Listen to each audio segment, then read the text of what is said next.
well to see Shane Walk making a run. He still hasn't let Surround go. She's a half length to Shane Walk.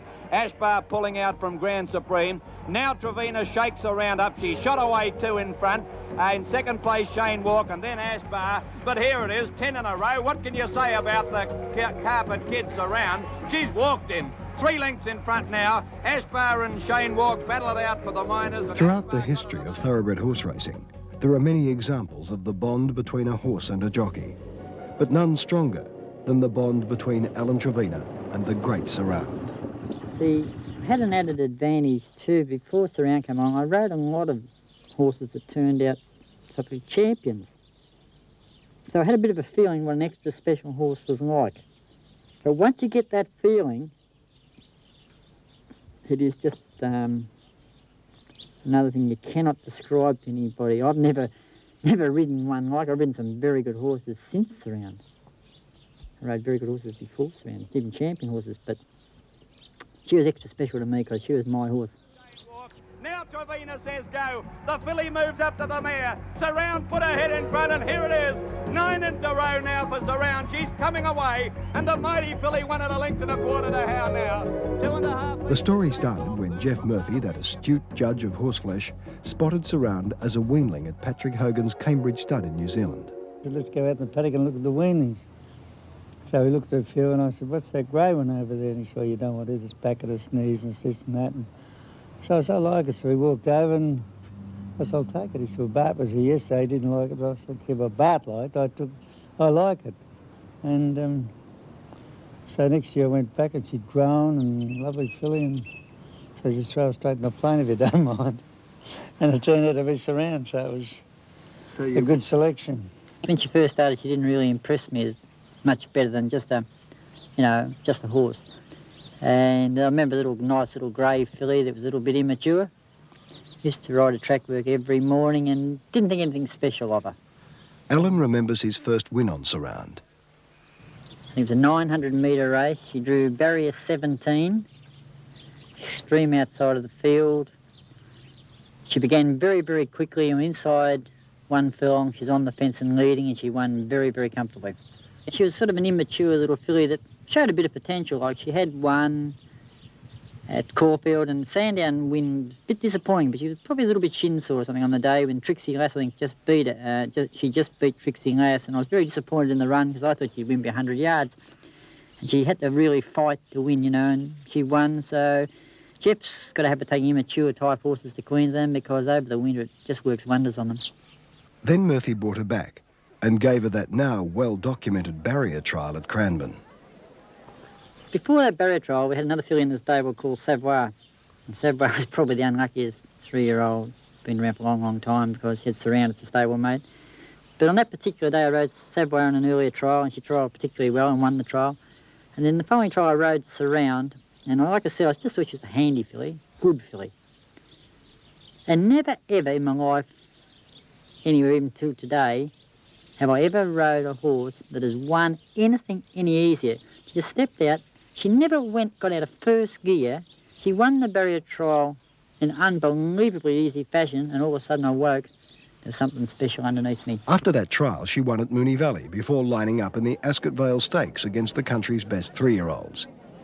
Does Jeff Murphy recall at what odds Surround started that day? Yes, I do. She was 12 to 1. Because I remember saying to Higgins, he rode Cummings as he was 7 to 4 on, walking around the mounting yard, and I said, hey, come here. So what? I said, have a good look at her backside because that's all you'll see of it. And he goes, you're just smart, mate. And that's what exactly happened. That's all he ever did see of it too. At her next start, she took on the colts again in the Moonee Valley Stakes. Remember it very well. Moonee Valley Stakes was run at Sandown Park that year. But Savoir, as I said before, she was very unlucky. Savoir was an exceptionally good filly. But Surround was just far superior, and it was just, at no stage of the race was Surround ever going to lose. He's racing now. Jumped away in a pretty good line. Great Lover, one of the first out with Romantic Dream and Chester Bellotta. Bernard now heading them all off, racing around the outside of the field as they settle down into stride. A great battle up the hill. Bernard ridden for dear life, led from Unaware and I was Ecuador. happy to run in the Caulfield Guineas. I'm a bit sorry she wasn't in the Derby. But in the Caulfield Guineas, I remember Surround cut back a fair way in the race. As we're coming towards the home turn, I remember, I think I was running 6th or 7th or 8th, you know, I was back sort of midfield or worse. And just up in front of me, the horse called Family of Man. It was a very good horse. And something two things went through my mind in the Caulfield Guineas. One was as we came round the home turn and the old Guineas stand there at Caulfield, I heard over the course broadcasters, which you can hear in races, most jockeys can tell you do hear odd things, and I heard the course broadcaster say, "And here comes Family of Man." And a thought went through my mind, which I'll never forget, you better have a look about 2 lengths behind him, because I've got him well beat. On the turn now with 400 to go. And the leader, Bernard. On the outside, Wise Drawer, and here's Family of Man moving up to grab them in a stride. Family of Man dash to the lead. Surrounds out after it quickly. They're followed by Unaware. Romantic Dreams not in the race. At the 200, Surround and Family of Man are the two leaders. The filly's taken the lead, Surround. Unaware's battling on from Great Lover, but this mighty filly Surround striding away from them. And Surround's going to win the Caulfield Guineas by 2.5 lengths. Family of Man second. And then the premier weight for age race of Australasia, the WS Cox Plate. But a sad note, as for the first time, Trevena was separated from the filly because he couldn't make the weight. Peter Cook got the ride. I'll never forget it, because I know Peter pretty well, we're good friends. And just before the race, Peter was watching a race in Sydney, and one of the horses he was riding had just won. He said, "Oh God, I should have been over there, riding that." And I said, "No, you win the Cox Plate on this filly." Well, no filly in history had ever won the Cox Plate, and still hasn't to this day. And that particular day, she did win the Cox Plate. She did run a race record. I was extremely proud of her, and something no other horse is ever going to do. They might have broke a record, but they'll never run it on a total eclipse of the sun. Racing now. Jumped away very well. Great Lover, one of the first out with Unaware and Northbridge Lad, and perhaps being ridden early with the whip. Surround began brilliantly and is going to head them all off and go to the rails. No man alive today or ever could have rode a better race than Peter Cook. Absolutely brilliant ride. I mentioned to Peter before the race that you think she's asleep in the barrier, but don't take notice of that, because you just touch her, she'll begin, but just sit there, think she's asleep, she'll begin first. She always did. Brilliant out of the boxes. I said, and when you want her to go, don't have to hit her with the whip, just pull the whip on and show it to her. And that's all you have to do. And I think if I remember rightly, about 500 metres from home, the Cox Plate, she's making ground on the fence. Peter is running up on the rails, terrific ride. Pulled the whip on and showed her the whip, ping out, she went outside the leader home. Up the side with 600 metres to go. It's Unaware, a half to Elton, a half to Purple Patch. One to Surround on the fence, a half Tara's Bulba. He's gone. How now commencing her run, and then perhaps followed behind those horses then on the inside by Northbridge Lad from Better Draw. Unaware booted away at the 400. 2 lengths to Surround out after him. It's coming at him quickly, and they were followed by Purple Patch, and next is How Now. Surround raced to Unaware. The 3-year-olds look to have it between them from Better Draw. Surround put her head in front as they straightened from Unaware under the whip, and then Better Draw, How Now, and Kiwi Can. But Surround, the mighty champion, is striding right away, and Surround's won it by 3 lengths. Surround made it 8 wins on end, with a win in the VRC Oaks at her next start. Around them to take the lead, and Savoy led at the 400 from Snow Mist and Red Rebecca. Then came Surround going out after it from In Pursuit, and of 2 Cities running on well. It's Savoy at the 200, a length and a half to Surround, who's under pressure. Then came Of 2 Cities. It's Savoy tackled by Surround. She might still be too good. Surround moved up the stablemates together. Surround has taken the lead. And this mighty filly's got her 8th win in succession, staring at her. And Surround comes away to win 2.5 lengths to Savoy. She was then spelled in preparation for the autumn of 77. She made it 10 wins on end, with her first up win in the CF4 and then the Blamey Stakes. Her amazing sequence of wins ended like this. Her winning run has ended. Bonfield shot away from Surround and Bold Mayo and then Toy Show. And Bonfield's going on to win 1.5 lengths to Surround. Alan didn't ride her well. He didn't, he rode her badly, and he was starting to get a bit, not getting the jitters a bit about it getting beaten. He said, "Oh, I hope it doesn't get beaten." I said, "It won't get beaten, just, and he was starting to lose a bit of confidence, and because that day he rode her shocking, and because she didn't win. I rode Surround a perfect race in the Futuri. But in my mind, I reckon I rode a terrible race. Now, Bonfield came from last, a very ordinary horse, Bonfield, a handy horse, Bonfield, not ordinary, handy horse. He come round the field, Mick Gorham rode him, come round the field from last and killed me. Now, if it had been surrounded 25 to 1 chance in the Futurity Stakes, I wouldn't have been riding him in the box seat. I wouldn't have been running third or whatever it was, fourth, sitting there and like having him ready to win, straighting him home. I would have been second last. I think it was only about 9 runs, something in the race. I would have been 8th, just in front of Bonfield. I might have been 9th, following. As he went round the field, I would have went round with him, and I've got no doubt in my mind, Surround would have won the Futurity Stakes. But the pressure had got to all of us that I was afraid to ride her what people thought was a bad race, but which I knew, and only I knew, would have been the way to ride her. Bloody cowards lay out. After a 4th in the Australian Cup, she dead heated in the Alistair Clark Stakes at Moonee Valley and then headed to Sydney for the AJC Oaks. In her lead-up race, the Champion Stakes, she got more than she bargained for. You know, they did deal with her there. They knocked her from one side of the track to the other and just poor little thing. She came in, honestly, and she was shivering and shaking after. That's how much buffeting she got. Different and somewhat arrogant tactics were then employed for the AJC Oaks. Just pull her right back near last. When you get the half mile, just go right around the lot. And Quinton and all them had turned their heads looking where she was. And by the time they found her, she'd gone past them. Her final campaign as a 3-year-old was in Brisbane, where she won the Queensland Oaks and the Grand Prix Stakes. Surround raced 4 times as a 4-year-old before injuring a tendon and being retired to stud. I think it's the best horse I've ever had and probably the best I've ever likely to get. And, you know, I won a lot of money on her and, you know, because we were very confident those days. You know, when you thought you could win, you just bet accordingly. She's such a beautiful horse. If you could cook, you'd marry her. Ah, there'll never be another one like her. No, these days they drop the tag of champion on so many horses. I've seen horses, I haven't read the paper about up here on the farm, and people say, oh, as good as Surround. Yeah, but that's all I ever say. Yeah, as good as Surround. She won 10 straight, she beat the Colts and got in. She's still only 3 to 1 Cox Plate.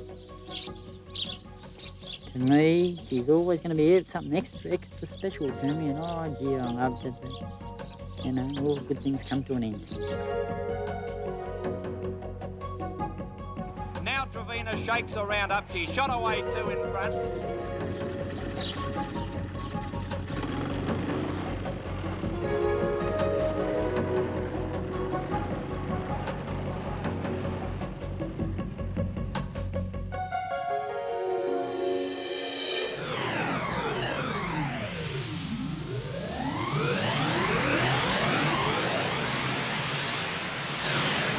On the inside, he's still got a big grip on Blazing Saddle. Luskin Star, a comet flew across the sky. Coming home at him now, though. Luskin Star tackling Blazing Saddles at the 200, clear of Princess Deliria. He was a brilliant 2-year-old, magnificent 2-year-old. I actually, in the year that he won the Golden Slipper, I rode a little horse called Blazing Saddles, whom I'd won the Blue Diamond on, and also the Black Opal. And we went into that race thinking we had a good chance, and I'd hit the front about 200 metres out that day, and I think my best memory of Luskin Star was at around about the 150 to 200 metre mark. There was a shadow went past me. I thought I was in slow motion. I've never seen a 2-year-old finish a race off like that. That was an incredible performance. I'd say Luskin Star's win in the Golden Slipper was the best win I've ever seen. I rode Century Miss before she went to Sydney and she won a Golden Slipper. But Luskin Star, she was a very good filly, but Luskin Star was just in a class of his own. I haven't seen a horse before Luskin Star or a horse since win a Golden Slipper against the best in Australasia the way he did. And I mean, he was in against horses that day that were the best in the land. Horses like Blazing Saddles were very good horses, and he just went past them like they were standing still. And to go to the line like he did, 10 lengths in front of them in a Golden Slipper, I mean, it was astronomical. Well, at the 3 furlongs, say, I was sort of riding him along a little bit, to sort of hands and heels just to keep up. He was never a horse that really travelled on the bit through a race. He'd just drop the bit and you'd just go along and you'd have to just click him up all the time. Turning in for the straight, he just pulled him out 3 and 4 deep and he just went past them easy. Blazing Saddles, one of the first out, and Luskin Star began very well, so did Pacific Prince. Red Cat beaten for early pace, and so is Bowles S, Naisco, and King of the Stars a fair way back. Blazing Saddles is going to lead them, and Mistress Anne's gone up on the outside of him and now takes over. And after about 300 metres, it's Mistress Anne a length and a half to Blazing Saddles, a half to Mondiso, close up King's Frolic out wide, Luskin Star's right there in the middle. On the rails, Pacific Prince a length further back, Lloyd Boy beaten for pace, and then Star System on the outside of him. Red Cat is next, and they were followed on the outside by going around them and making a bit of ground. King of the Stars and ahead of the others, Naisco. Bowles Est a long way back from Red Cat, and Live On was last. On the bend, 4.50 to go, and it's Mistress Anne in front by 3/4 of a length to Blazing Saddles. 2 lengths away in third place, Princess Teleria. Pacific Prince next on the inside. He's still got a big grip on Blazing Saddles, and he's zoomed to the lead. On the outside, Luskin Star coming home at him now, though. Luskin Star tackling Blazing Saddles at the 200, clear of Princess Teleria. Lloyd Boy running on, but Luskin Star had raced past Blazing Saddles in the closing stages, and Luskin Star is going to win pulling up. Lloyd Boy will get up for second, but a very, very impressive win by Luskin Star is won by 6 lengths. Lloyd Boy second. Max Lee's the trainer. Well, I liked him I seen him before he went to the sales, and I never had no one to buy him when he went to the sales and just passed in. And how I come to buy him then, one of the part owners, John Borkham, come and seen me after the sales and asked me, was there any horses passed in that I liked? And I told him about this chestnut colt, and we drove up one Sunday morning to have a look at him, and he brought him there on the spot. He remembers sending Luskin Star out as a sparring partner for another horse in his stable, Top Wing. He'd actually was coming up for the Villiers, and I thought he had a good chance in the Villiers, and the other horse was only a 2-year-old untried, and I wanted something to go along 3 furlongs with him, so I put this colt with him, and I told the jockey that rode him to hold him back to the other horse, and it was the other way around. He had to hold Luskin Star back to Top Wing, and I said, well, how good's this horse, you know? And there was his amazing first-up performance in the AJC Breeders' Plate. I was very surprised at the ease of his win. I thought he could win, but 15 or 12 to 15 lengths was a big margin. Then his great win in the Champagne Stakes. I didn't really want to lead on him in that race, and there's no pace on, so I went to the front, and coming up the rise, one of Smith's horse, I think Kevin Langby was riding it, came up on the outside of me, and I waited at the top of the rise, just let him go, and he just went away and won by 4 or 5 lengths, and that was probably the best win for me for him. I really enjoyed winning that race. Luskin Star's win in the Champagne made him the highest stakes-winning 2-year-old ever in Australia. Well, he's the only horse that's ever won those 3 races at that distance. Only 2-year-old that's ever done it. And then we took him to Brisbane, and he won the size in Brisbane and the Marlborough over a mile, and smashed the course record for a mile with 58 in his back. So I don't think there was a 2-year-old that ever would have beat him at that time. After that, I don't think the horse improved any as a 3-year-old. I think he didn't get any better, you know. He was a matured 2-year-old and probably was at his top then. A comet flashed across the sky. Although Luskin Star contested and won more races, he never reproduced the stunning brilliance of his 2-year-old days.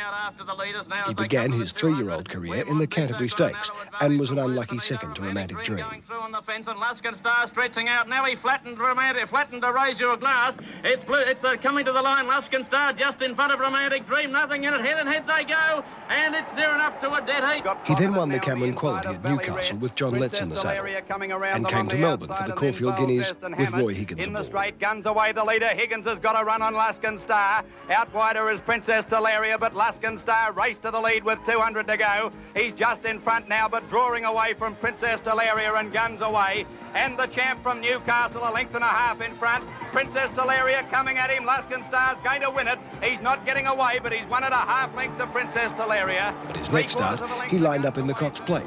Letts was again the rider.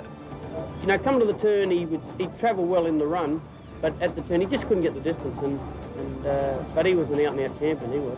I never ever wanted to make the horse stay because I thought he was too brilliant, and I didn't really want to run him in the Cox Plate, the last run that I gave him. After he won the Caulfield Guineas in Melbourne, I wanted to bring him home then, but Connections wanted to run him in the Cox Plate because he had a lightweight, and he had everything against him, but he drew the outside, and I just didn't think he was ready to run in it.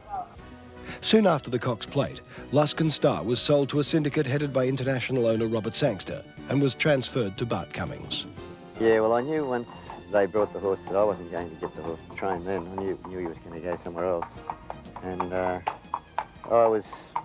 wasn't actually upset because, you know, I thought I'd had the best out of the horse really, because he'd won all them races and it was up to them to try and do more with him then. And they tried to make him stay then, and that's where they only rode him back and then run him in the Galaxy. They tried to make him run in the Champion Stakes. They were getting him ready for that, but he just couldn't stay. He was too brilliant.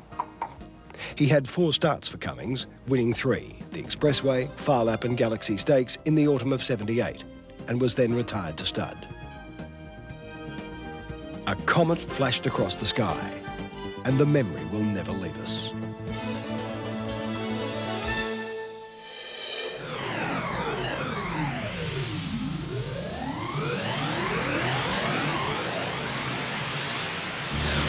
Reckless. In his early career, he raced 33 times without success and was called the professional maiden. But today, he is remembered as the people's horse. After winning his first race at Flemington as a 5-year-old over 2,500 metres in October 1975, he was given a long spell and returned to win at Flemington in August 1976 over 1,600 metres. His first major success was in the Hotham Handicap on Derby Day of that year. 200 to go and Summerhay coasted up the Reckless. Reckless just in front. Stocker pulled the whip on Summerhay. Reckless won't give in. I think it might hang on. Reckless just in front, and it's outstayed Summerhay to win by a neck. This win assured him of a run in the Melbourne Cup the following Tuesday. However, the infamous storm of that year ruined his chances, and he finished 4th. Never seen a race like this in my life. Happy Union is still the leader. Down the outside, Vanderham. And what's this one? Reckless. It could be right down the extreme outside, and Golden Black too. Reckless on the Vanderham now is joined in, and Vanderham shortly afterwards takes the lead at the 100-metre mark. Vanderham is holding Golden Black at bay, and Vanderham is going to win the Cup. Vanderham's got on to win from Golden Black. A photo for 3rd. Give it a Kaithira. They're followed by Reckless in behind them. He proved, however, that the 2 miles was not beyond him. And in the autumn of '77, Reckless, trainer Tommy Woodcock and jockey Pat Trotter began their Cup's rampage with a commando-like raid on the Sydney Cup. He'd taken a horse there previously, some years ago, and it had done very badly travelling and change of water, change of food and all those things. And I think he thought it out very, very carefully, that the way to do it was to just go, do your racing and then come back, which is, you know, what he organised with Reckless. Took all the water, I might add, with him. Took all the water down from the stable area with him, so they had no change, took all his own feed and everything like that. Tommy flew the horse up the morning of the race, and I worked him at Randwick about 10 o'clock in the morning, and I said to Tommy, I think it's his day today. He was a lazy horse, you know, you always had to make him do something in the race, but I had a very good run in the race, and once we turned the corner, I knew that I had a lot of horse underneath me. He had a very light weight of 49.5, and I knew that I could pick up Golden Black and win, and which he did. Golden Black raced immediately to the lead, being tackled immediately on the outside by Tara's Regent. Balmerino's waiting for a run between them, and they were followed by Popular Demand and Reckless. Golden Black led coming to the 200. Balmerino's being asked the big question now, but Golden Black's holding him. The Balmerino can't win. Reckless is the danger to Golden Black. Reckless tackling Golden Black. He's off the track, Reckless, but he's headed Golden Black, and Reckless comes away to win by a length to Golden Black. 3rd, Dimitri. 4th, Popular Demand. And who will forget the heroism of his win in the Brisbane Cup? A half mile to go, Peter Cook passed me, and you know, I thought I was a beaten horse. And then after we straightened up, I just kept at the horse, and he kept giving something. He was a game horse. He got galloped on that day behind, and you know, he got up and beat Narwini that day, and like, that was a real gutsy effort. My good man swept up and went past them now. My good man got the lead, but here's Narwini on the outside, and Reckless chiming in with Golden Crown in the centre. Narwini held the lead on the outside. Reckless is out after him. Narwini holding to the lead. Reckless trying to peg him back, and on the inside, my good man on the outside. Reckless got up to win.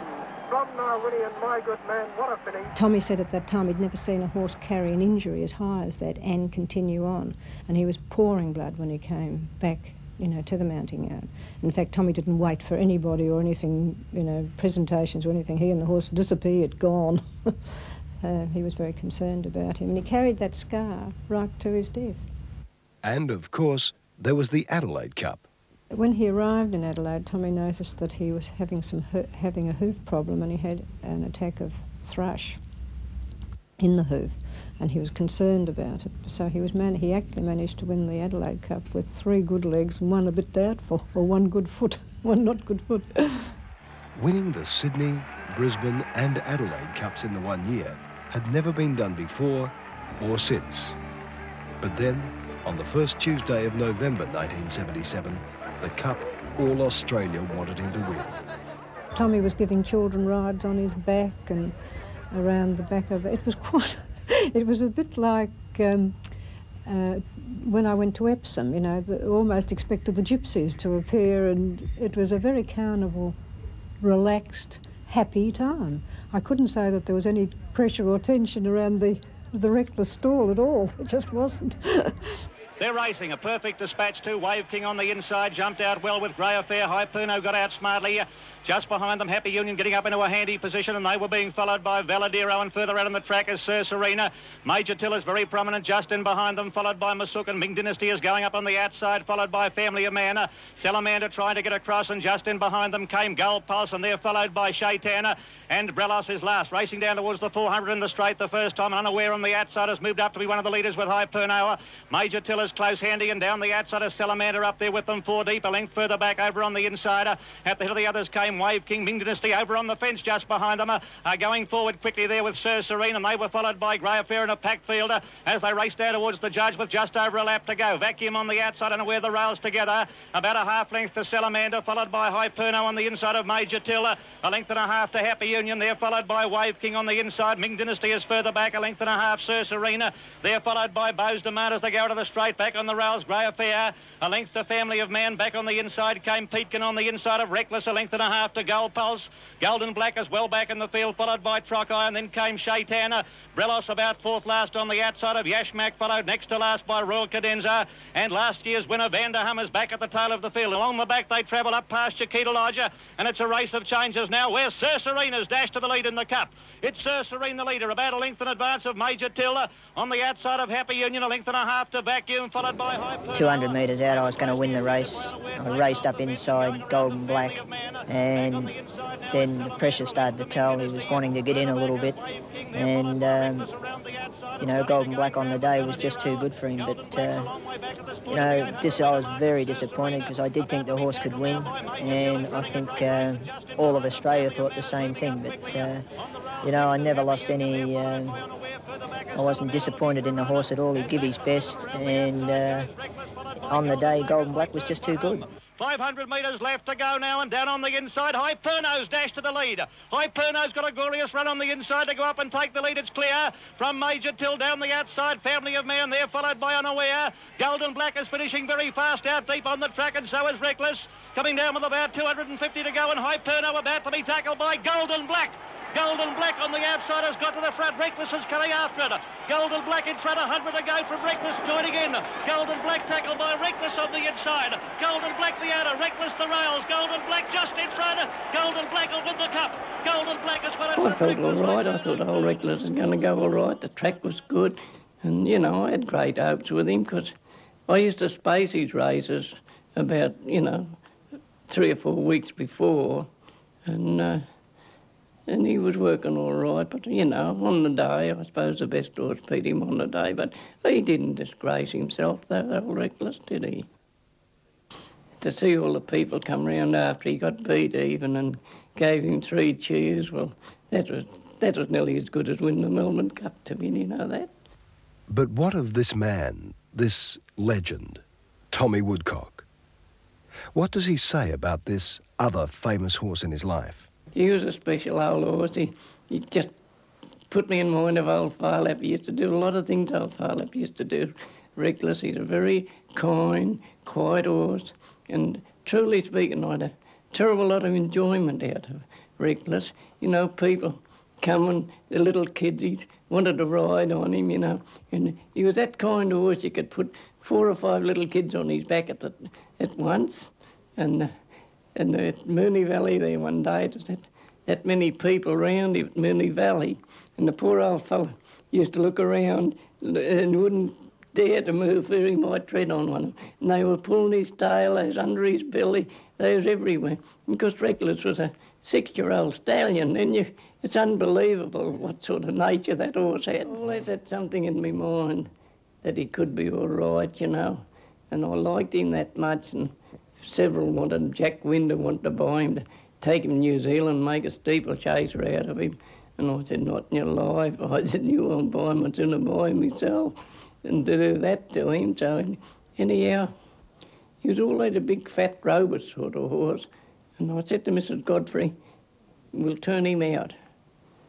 And I said, let him get poor. He's always, you know, stiff-going sort of fellow. So anyhow, we turned him out and let him get poor. And I had a little boy from Queensland, Gregory Cornish, just come down with me. And I was always boasting what a lovely horse Reckless was, you know, lovely looking horse. And when he come back from his spell, Greg was there, and when they let him off the float, he said, what would that be? What donkey is that? I said, that's Reckless. Oh, he said, we got better looking Brumbies up there than him. But of course, the horse did a lot for him. He kept saying to me over again, and I'm sure this has been documented, that he used to say to me, Mrs. Walker, he said, this horse has added 10 years to my life. He said, it's the greatest fun I could have had. The Perth Cup, the last race for the people's horse. Half the journey completed as they go inside the 1600. Whisper of Spring Bailing from Catcher King. In third place, Lordwood going up on the outside, most rewarding poise behind them on the rails. Gutsy effort to finish up running third in the race, because if I had been able to pull enough, he wouldn't have finished the race. From Farron 4, followed by Golden Setter. Then came Shah's Legend, Reckless down the outside from Masuk, but 100 metres in, and Muros in front from Farron 4 and Golden Setter. Reckless is coming home, but it's going to be too late. Muros in front, Golden Setter coming up, Muros, and Golden Setter's good up to win the Cup by a head from Muros. Third was Reckless, fourth Farron 4. The retirement of Reckless virtually ended the great days of Better Boys stock. But like his great predecessor, Reckless became famous for his relationship with that wonderful little man, Tommy Woodcock. And he himself recognised that by paying the horse the compliment of giving him the rug of the Great Phar-Lap. After moderate success as a sire, Reckless died on June 6, 1986.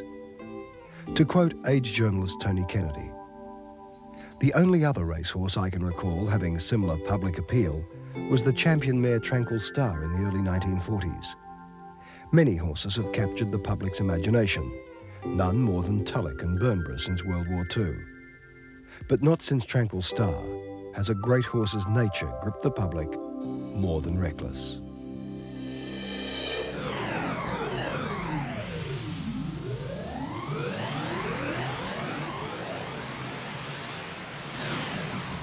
Strawberry Road.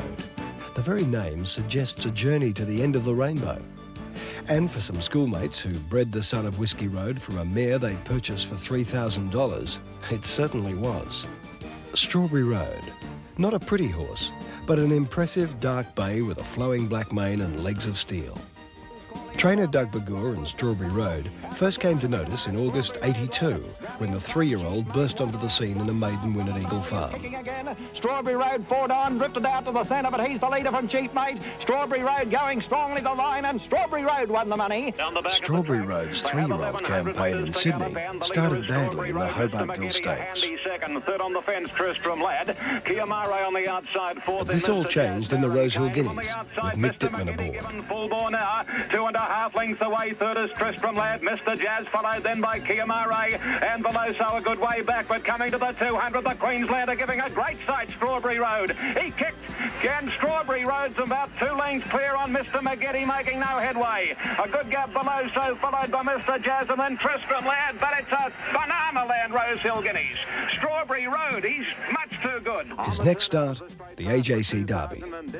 I knew Whiskey Road would handle the going, but when we walked the track that afternoon, there was Neville Lyon, my daughter Liz, and she had high heel shoes on, and she went down right to the blooming sole and left the shoe in the mud. I said, God, I said to Neville, this is going to be nice and heavy. And I said, went and had a talk to Mick Ditton about it. Well, he said, Doug, he said, he's super fit. He said, they won't beat him, just like that.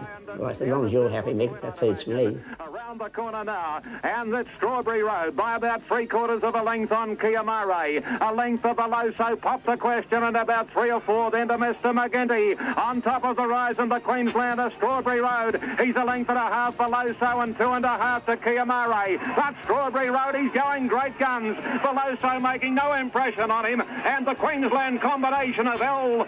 Dittman and Strawberry Road are absolutely donkey-licking their rivals. Veloso second, a minute away third, Kiamare. The second horse is Veloso, owned by John Singleton and Larry Pickering.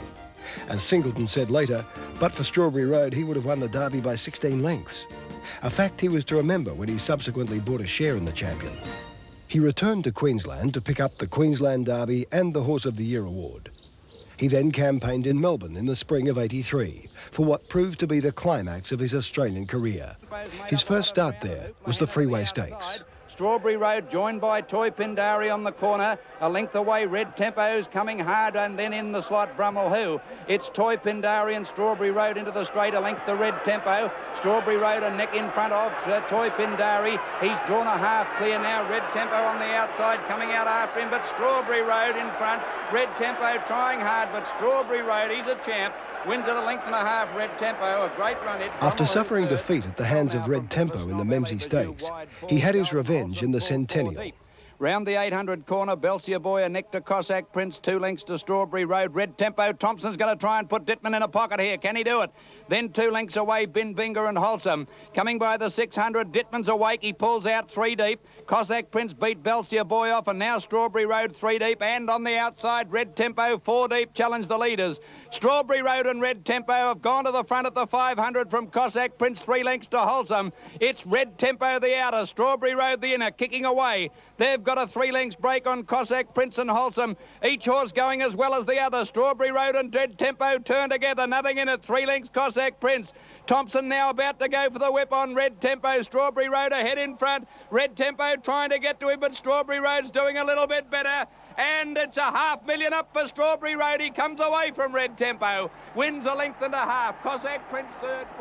There they are, the happy owners, the self-styled Macedonian mountain men. After a 4th in the Caulfield Stakes, he lined up for the one that meant so much, the Cox Plate. Racing, Emancipation away well on the inside. Kiwi Slave and Tressaro both slow. Away quickly also, Sadapper and Albany Bay and Strawberry Road come to London. He was very good at Moonee Valley. I knew Cox Plate always run with a lot of speed, which suits this horse. You know, the faster the run race, the better he likes it, because you can settle him, you know. If he's chasing, he's a much better horse. So he drew a good alley in the Cox Plate, and, you know, I was quite pleased with his chances leading up to the race. I thought, well, you know, the speed's going to be on, and if he can have the luck, he won't be far away. 600 out, they pack up, and Fine Offer bolted round the outside to go to the lead. He's had no luck, but he's charged to the lead. From Handsome Seattle, Perfect Bliss, Come to London's gone. Strawberry Road trying to get out of a pocket. Here's Sadapper, hooked 4 or 5 wide with Mr. McGinty. 2 to Tressaro, LA Bijou, Albany Bay. Emancipation's last on the corner. Fine Offer and Handsome Seattle. Mr. McGinty and Sir Dapper and Strawberry Road, they're all out and after the leaders on the corner now. It's Strawberry Road dashing to the lead from Fine Offer. Then Mr. McGinty beaten from Sir Dapper, but Strawberry Road, my goodness, he's a different horse today. He's going to walk in. Kiwi Slave coming from last, going to run second. Strawberry Road's won it by 4 lengths. Second, Kiwi Slave. Third, Mr. McGinty. Fourth, Hanson. And that's where we leave his Australian campaign, with the best yet to come. Remember John Singleton, who watched Straub's defeat Veloso? Well, he didn't forget, and he introduced the world to the equine version of Paul Hogan, a true ambassador for Australia. His new trainer was John Nichols. He approached the owners and on the back of a betting ticket wrote a promise to pay them quite a large amount of money for a half share in the horse, with the original intention, I think, of just standing him at stud at Prince's Farm, which he owned at the time. And that led to me getting him, because he's in partnerships with Ray Steer in quite a few business ventures and now quite a few racehorses. And he invited Ray to buy a few shares in the horse as a stallion. I act as a consultant to Ray, as well as training. I advise him quite a bit on what he should do with his horses, etc. And he rang me with a great idea to buy a couple of shares in Strawberry Road as a stallion. And a man with no brood mares, I thought it was a rather strange idea. So I suggested that he stay out of the enterprise and not worry about it. Well, he rang me a week later and said I've bought quite a few shares in him. He's paid for half of John Singleton's half shares. So now he had a quarter of a horse that he had no mares for. And he said, what would you do with him? And I said, well, he's the best racehorse in the country. I couldn't see why he wouldn't race him. And so Ray said, well, what would you do with him? I said, well, I'd take him to Europe. Being an expert who knew nothing about European racing other than spending 3 days there. And so he said, well, put a plan together and we'll take it to John and see what he thinks about it. And we got on the plane and offloaded in France and went to the stable of one of the leading trainers there, a guy called Patrick Biancone, who's since come out here for the International Tancred in '88. And we settled in there. The horse was magic. I've never seen a horse adapt so quickly to what was a very different lifestyle of what he was used to and a very different lifestyle of what I was used to. And I put my foot right in my mouth when I said take him to Europe. But we were very lucky. We were in good hands over there, and the horse was unbelievable. That horse had the greatest constitution, I think, of any horse you could never get to the bottom of Strawberry Road. There was no bottom at the end of the pit. At his first start overseas in Germany, he was beaten ahead in a Group 3 race over 1,600 metres. And then 8 days later, we ran in the Grosser Prix von Baden, which is a Group 1 mile-and-a-half race there.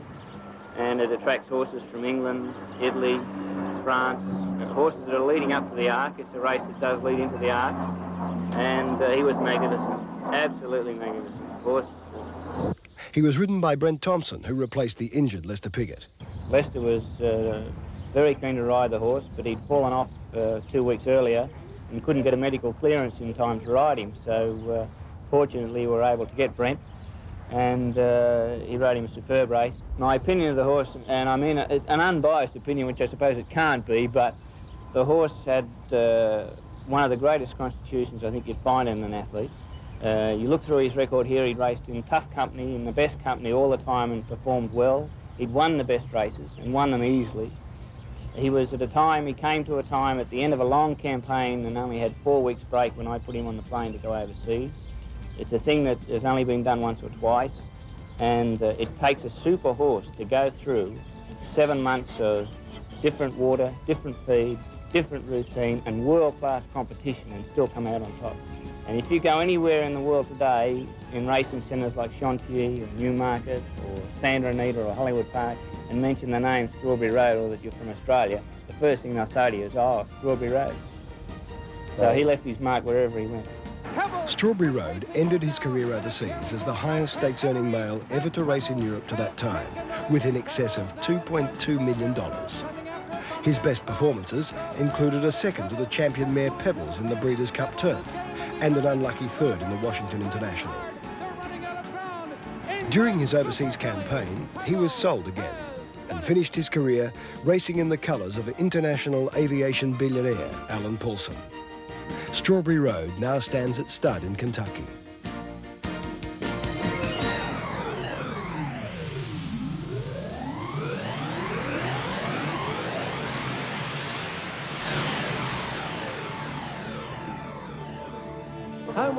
This is the finish of the 1979 Melbourne Cup.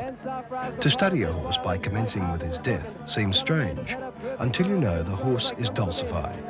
For the death of this horse stopped a nation that had stopped to watch the Cup. On the turn now, 500 metres left to go in the Cup. Sarfraz is joined by Halberg. Red Nose putting its way into it now. They're followed then back behind them by Salamander. And down the outside running on fairly is Worry Symbol. Dulcify's broken down in the Cup. Dulcify's broken down.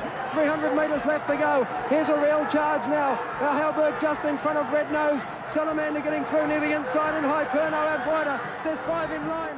Dulcify was one of those horses you appreciate more in retrospect. 2 examples. His great win in the Australian Cup was underestimated at the time because he started at 80 to 1 and defeated the great horse Manicato. More was said of his shock defeat than of Dulcify's great performance to come back from near death on the Nullarbor Plain. 400 out and Willits hasn't let go and Manicado's 2 in front. Now he goes for it, 3 in front from Turf Ruler. Lemaire's gone. Then Double Century, Lloyd Boyd, Dulcify trying to get out from Salamander, Family of Man. With 200 to go, Willits waving the whip at Manicado. The champion 3-year-old's well clear, but Family of Man's flying down the outside.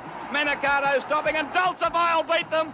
Dulcify gets the split and gets up the beat Manicado. 3rd, Family of Man. 4th, Stormy Rex. Equally, his great win in the AJC Derby was diminished by the fact that he won on protest from Double Century. Dulcify have raced to the lead at the 200 and they've come away. Double Century on the inside. Dulcify's almost drawn level with him there, clear of Cafe and Brandy Slipper and Korea. There's nothing between them. Double Century's carrying Dulcify right off the course. Double Century, the leader, will win the Derby, but there'll be almost certainly a protest. Double Century a length to Dulcify, 5 lengths away, 3rd, maybe March to Glory. Double Century went on to win the Sydney Cup, and this was seen by some as proof that he should have retained the Derby, whereas the subsequent feats of Dulcify did equally as much, if not more, to justify his being awarded the race. In fact, it was not till his win in the W.S. Cox Plate at Moonee Valley that the public fully appreciated the great champion they were shortly to lose. One of the reasons I went forward when I did was Shivari was in a pocket there where there's no way out, and I was going particularly well, so I let him throw. My only concern was that if he didn't win, I was in pretty deep trouble. Oh, Dulcify let go as race to the lead. Shivery's getting off the fence, but Dulcify's going to have a big lead on it. At the 400, Dulcify shot away 2.5 lengths, imposing. Then Shivery under the whip from Arbor Shane and Gypsy Kingdom. But Dulcify well clear. Brent Thompson going for his 4th Cox Plate, and he's got it. He's home, Dulcify. He's 6 lengths in front of Shivery, and then Arbor Shane imposing, stopping. Dulcify's won by a minute, and that's the way he might win the Melbourne Cup. Dulcify by 6 lengths to Shivery. I remember Jack Purtell saying to me afterwards, that's the best win I've ever seen in the Cox Plate. And he was a very experienced, rational race watcher. And I think it was easily the best win I've seen in the race. Because they were all high-class horses, and he showed that brilliant, electrifying finish that he had, and showed that he was right on top of it all. So let's go back to the beginning when Colin Hayes purchased this youngster by DC's from Sweet Candy for only $3,250. Well, he was a lovely horse to follow to start with, and I think he was undervalued because he was parrot mouthed, but I intended to geld him, and with the parrot mouth they're always concerned if you intend to breed from them, because it's often an inherent thing. So, and he'd never be short of a feed with us, so I felt that with his pedigree, he was extremely cheap. He always had that lovely style and rhythm, and we took him away from home to trial him, and he got down in the float. So we couldn't trial him, brought him home and had to run him in a race without a trial on a very heavy track in which he'd never galloped on. And he drew the extreme outside, so consequently he was 300 to 1 and duly won. After another win and a second to Regal Jester in the South Australian Derby, he was sent to Melbourne for the Victoria Derby. After a third at Moonee Valley, he did this in the Blue Ruban Classic.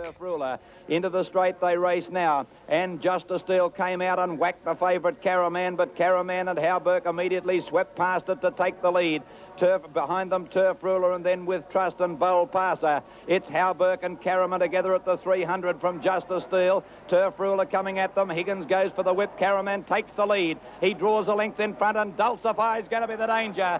It's Caraman in front with Dulcify out wide, eating up the ground near the line. Dulcify is going to be too strong. Races to Caraman, and the Colin Hayes trained Dulcify wins the Derby. A length and a quarter to Caraman.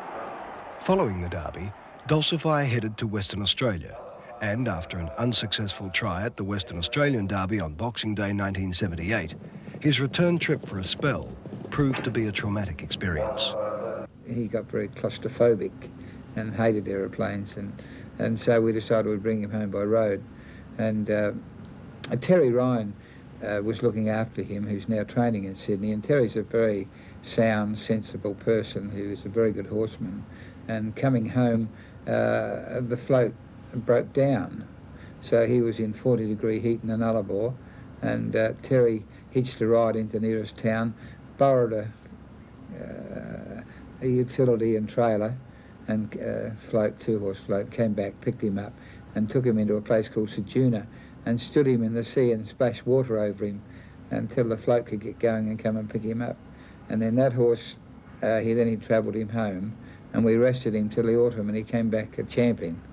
After his wins in the Australian Cup and the AJC Derby in the autumn of 1979, Dulcify began his spring successes of that year in the weight-for-age Craigley Stakes at Flemington.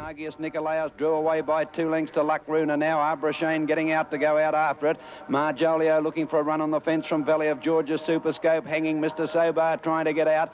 Then Dulcify being eased to the outside, and Double Century fourth last with a wall of horses in front of him. Argios Nicolaos led into the straight without after it. Dulcify with a big run out wide. So too is Abrashane, and Valley of Georgia and Marjolio can't get out, and now Double Century getting out with Mr. Sobar. Dulcify took the lead at the 200 in second placing. Abrashane under the whip. Worry Symbol trying to get up on the rails, and Valley of Georgia battling on with Double Century, can't win. Dulcify just the leader near the line from Abrashane, and Dulcify's won it. Won by about a length. Second placing Abrashane, Valley of Georgia third. After a third in the Underwood to Valley of Georgia, it was back to Flemington where he was unbeaten. Round the turn, How Fast hanging, and Valley of Georgia got the run to go up and hit the front. And Valley of Georgia took the lead from How Fast and Sarfraz. Caraman behind them with How Burke, and there 4 or 5 lengths to Gondolier. Dulcify keeps running into dead ends, and then Brioche Castle. Valley of Georgia tackled again by How Fast at the 200 from How Burke and Caraman. Dulcify getting out is coming home hard down the outside. Valley of Georgia and Caraman with Dulcify now coming at them strongly, and he swamped them in a stride. Caraman was in front, but Dulcify got checked and then went straight past it, and he can't get beaten at Flemington, Dulcify. He's won by about 2 lengths. That race set him up for his legendary Cox Plate win, and then it was the traditional lead-up to the Melbourne Cup, the LKS McKinnon Stakes on Derby Day. It was hoped that Dulcify would be able to win without being put under great pressure. It didn't quite work out that way. Into the straight, 4:50 to go. Minuetto in front, but immediately Dulcify's gone up to second placing. Chivalry's making its run on the outside. It's Minuetto in front. Dulcify and Chivalry come at it together. We'll soon know who's good. Chivalry's run past Dulcify, got a neck in front of it. Thompson went for the whip. Chivalry a neck in front of Dulcify, and then Minuetto battling on. Dulcify coming again, has drawn level with Chivalry. It's Dulcify and Chivalry together. Dulcify ahead in front. Now a half neck. Dulcify just in front, and Dulcify's won it. A half neck to Chivalry, a length and a half to Minuetto. After 21 starts, 10 wins, 3 seconds and 2/3 for a total of $568,775, Dulcify came to the Melbourne Cup of 1979. I don't know really what happened. I said at the time that I felt that when the pace slackened about the 1600 metres that he was galloped on behind, and there was High Perno behind him, because he did end up with a lot of marks over his back legs. But you know, I mean, that's history, and whether that happened, no one could be really certain. You know, but he did get galloped on from behind. But it just goes to show the sort of heart that the horse had, because it took me to the top of the straight to actually pull him up in order that I could get off him. So he went some 800 metres on 3 legs. So he must have had a giant heart to carry him that far, because 800 metres on 3 legs is a long way. And Brent thought that he was a certainty in it, and he was travelling beautifully when the accident happened. And I suppose it's fair to say that was my saddest moment in racing, when he was killed. He's home, Dulcify. He's 6 lengths in front of Chivalry, and then Abrashane imposing, stopping. Dulcify's won by a minute, and that's the way he might win the Melbourne Cup.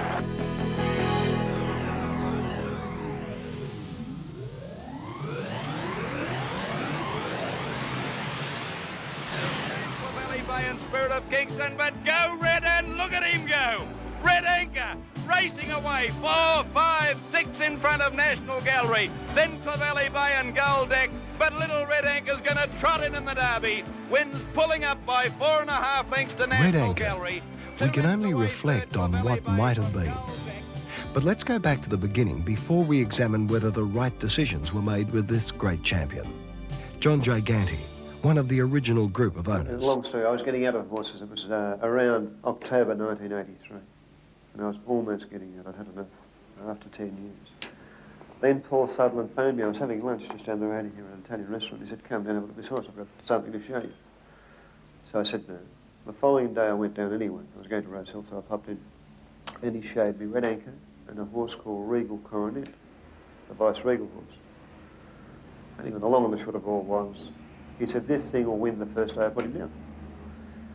His first run, he ran third Aricus and Gold Card, who were the hot 2-year-olds at the time, the early 2-year-olds.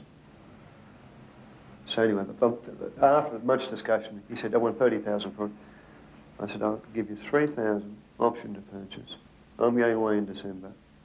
You say he'll race in January. If he races well, I'll then pay you the balance. If he does, I'll do 3 grand. He said, good as gold, done.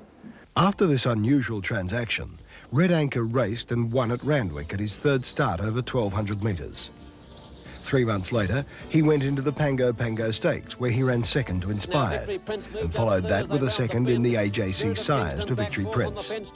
He then contested the Group 1 Champagne Stakes over 1,600 metres at Randwick. Over the rise, Red Anchor coming at Deal. Now Victory Prince is putting in the strong burst down the middle of the track, and Fair Verdict is running on well. Victory Prince takes the lead from Red Anchor on the inside, and Fair Verdict, the 3 of them knuckle down to battle it out.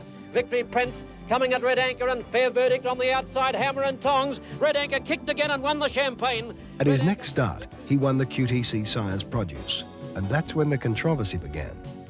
Paul Sutherland, the trainer of Red Anchor, wanted to bypass the Melbourne Spring Carnival and prepare him for the AJC Derby the following autumn.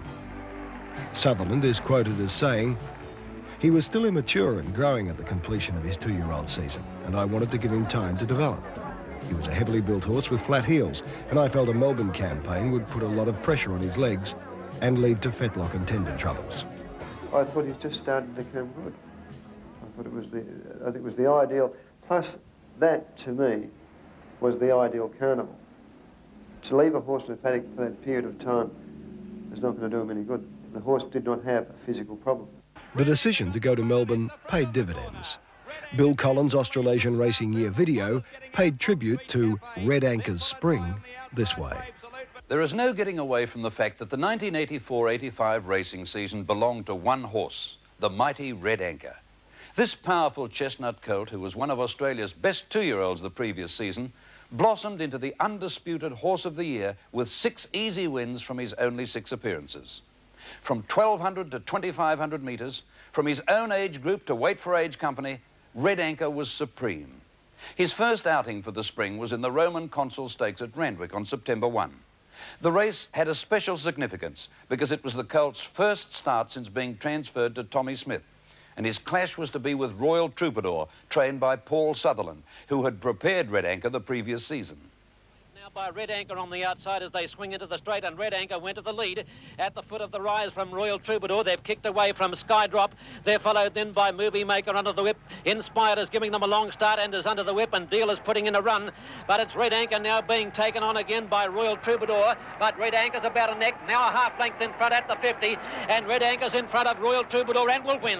And Red Anchor has beaten Royal Troubadour. Deal After that race, Red Anchor and Royal Troubadour headed to Melbourne for the Classics. Royal Troubadour made short work of top 3-year-olds in the Group 2 Ascot Vale Stakes. And in the Moonee Valley Stakes, Red Anchor did it this way. Gallery and Fothers coming again on the rails. Red Anchor straight up 100 out, grabbed the lead, and Red Anchor's too good. He's coming away in the concluding stages. Red Anchor wins by a length and a half, Lord of Camelot.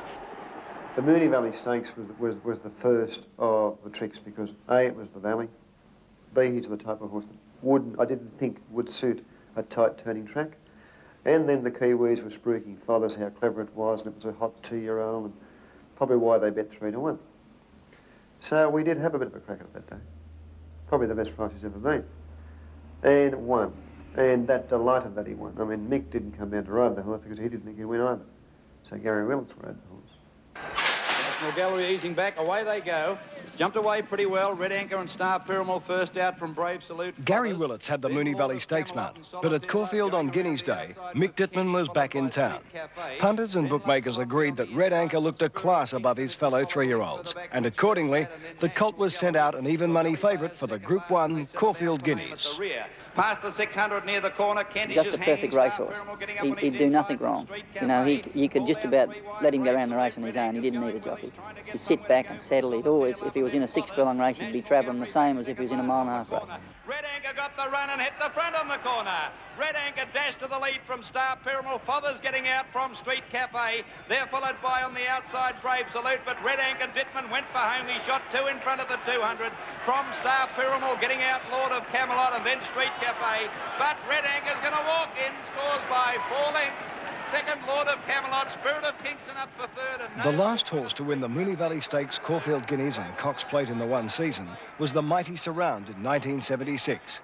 On Cox Plate Day 1984, Red Anchor dominated in the betting ring and, where it mattered, out on the track. But Street Cafe, Clements kicked it away 1.5 lengths on the corner. Red Anchor's out after it from Lord Camelot. The 3-year-olds are clear. Red Anchor raced up the Street Cafe from Lord of Camelot and then King Delamere. Red Anchor took the lead 100 to go from Street Cafe, battling back and then Lord of Camelot. But the mighty Red Anchor's coming away to win the Cox Plate.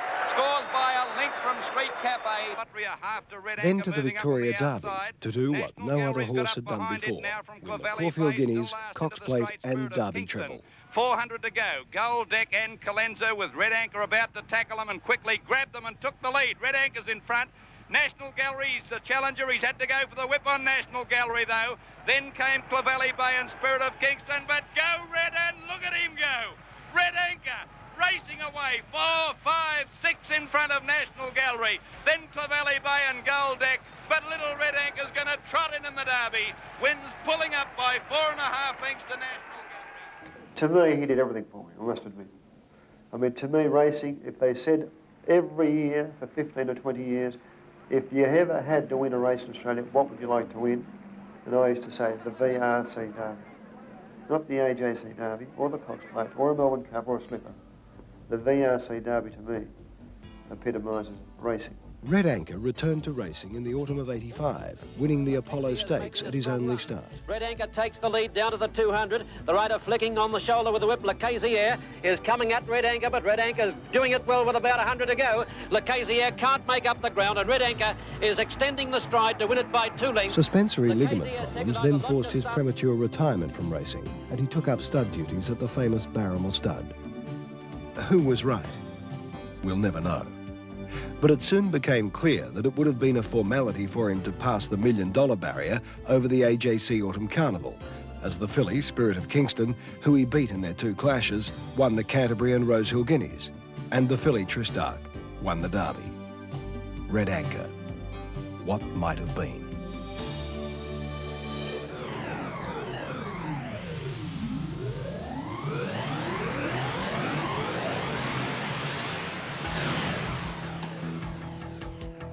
Emancipation, the brilliant enigma, who defeated Manicato, was triumphant over Sadapa, won the Rosemount Classic with 60 kilos, and the Doncaster as a 3-year-old with 1.5 kilograms more than weight for age. Emancipation did not race as a 2-year-old, but as a 3-year-old put together some minor wins before taking out the T-Rose Stakes at Rose Hill, after which she went to Melbourne for the Edward Manifold Stakes at the Spring Carnival. Relad is the leader by length. The Man of Madras and Emancipation is wider on the track, and they're followed by Prime Walk and Ruling Blood. Coming down to the 200-metre mark, and a Relad is being tackled by Man of Madras, and here comes Emancipation.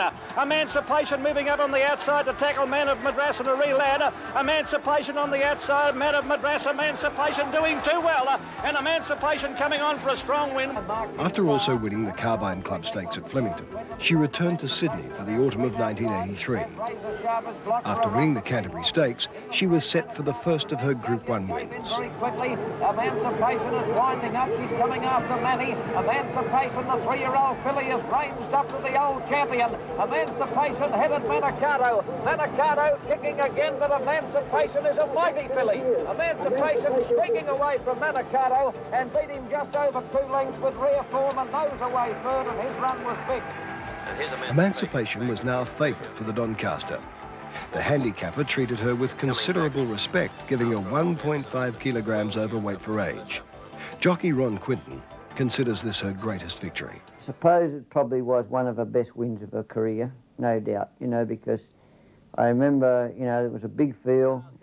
I'd ridden her back, settled her about 7th or 8th, and I was always going very nicely. And I remember turning into the straight and I was following Avatar, and he was a Melbourne horse, and he couldn't run a mile, and you know, I thought that he'd take me right to the furlong post, and then he'd probably drop off after that. And when he did start to waver a little bit coming up over the rise, I sort of got inside him, and I've probably, you know, hardly ever experienced the acceleration that day of her was just phenomenal. A bit of a gap come, and she was gone. She absolutely exploded away. And a horse from New Zealand, Ring True, come down the outside, but she'd gone, you know. Look, she put the race within doubt in a matter of strides. It's Avatar coming atop of the pack now. Emancipation's in the clear, and she shot away, but here's the New Zealander, Ring True, putting in a big finish down the outside. Emancipation in front of Ring True, but she's going well, the filly, and Emancipation has it won. Emancipation wins the Doncaster. Ring True second, foregone conclusion. Or Hussar's Command third, and Emancipation was easily the best racehorse I've trained. Well, I've had some very, very good horses to train, but there's no doubt in my mind that she's by far and away the best racehorse. She had great determination and courage. She was very athletic. She could carry weight, and she just had a terrific acceleration.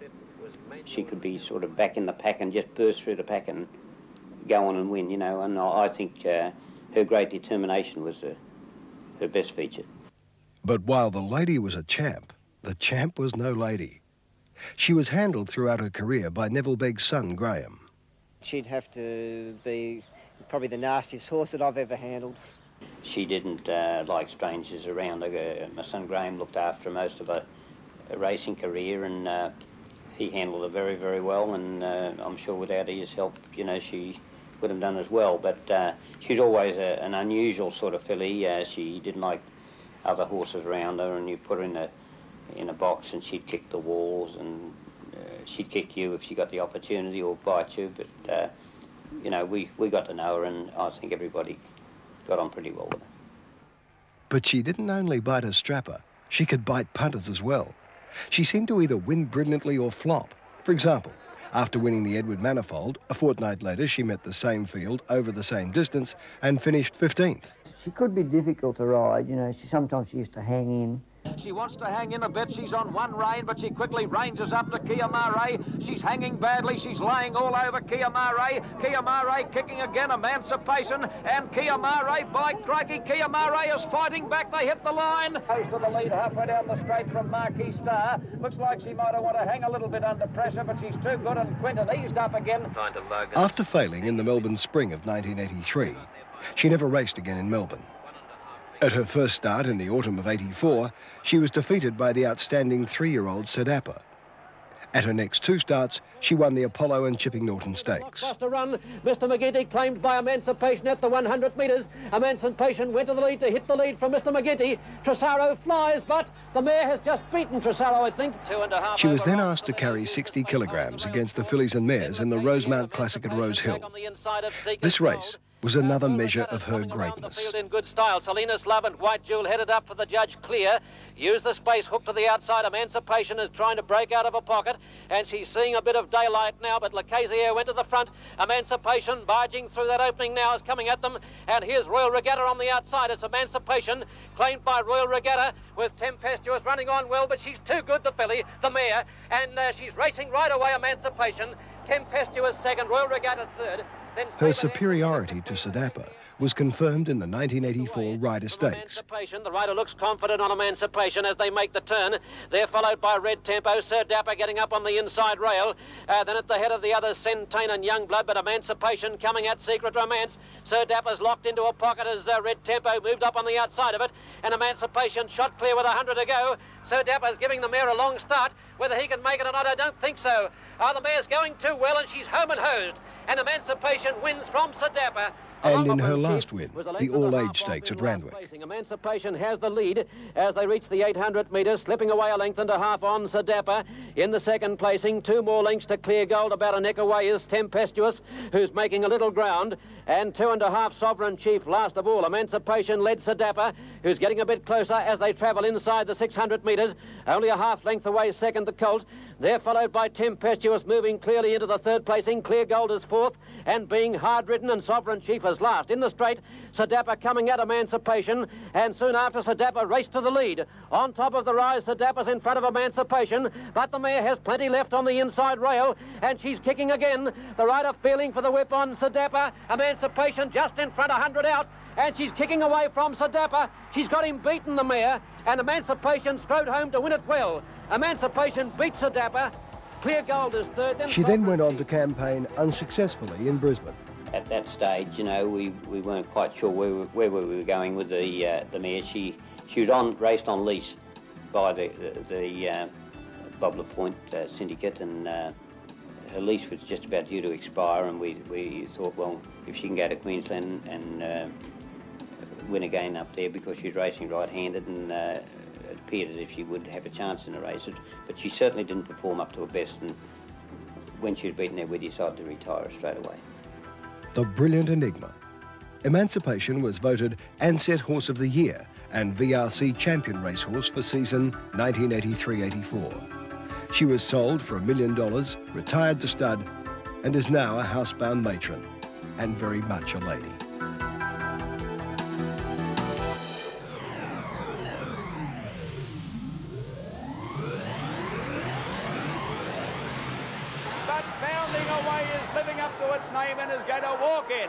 The story of Bounding Away is really the Tommy Smith story.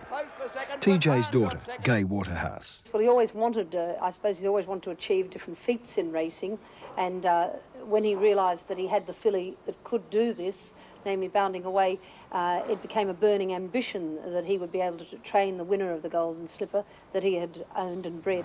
I said to Gay, I think I bred 3 or 4 Derby winners and Oaks winners and things like that. I said, now we'll try and breed a Golden Slipper winner. And I looked through Biscay's performance, and I think he only ever had about 1 or 2 Sovereign Edition mares.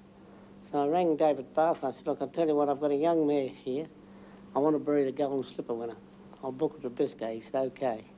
Well, she was a brilliant gallop for the first day she went on the track, and the first barrier trial she won. And Jack Higham came up and offered me $300,000 for, which was a very big price for a horse, 3 years ago. I said, no, I'm going to race this one myself, and I think I'll win the Golden Slipper with her. So I put her away. I didn't race, I put her away till end of January. Then the lead up to the Blue Diamond. Well, she won the day with Harry White on it. I think she drew the outside in the first run around this way. You know, they mostly improved quite a bit. But on Joe, she was going like a rocket on the track. Yeah, I came down and rode her on the, I think it might have been the Tuesday and the Thursday before the race, and her work was so good. You know, she was working with another 2-year-old we had here at the time, and, you know, just running away from him the last furlong and beating him easy.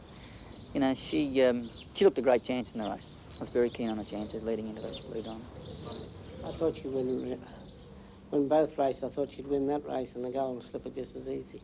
Up to the turn with 600 to go, and the leader Bounding Away ahead now to Indeed I Do. I couldn't believe, like, the pace was on, and she was up outside the leader, and I couldn't hold her slow enough. So, you know, I reckon that day she was really on fire. Looking for a run with Vividly.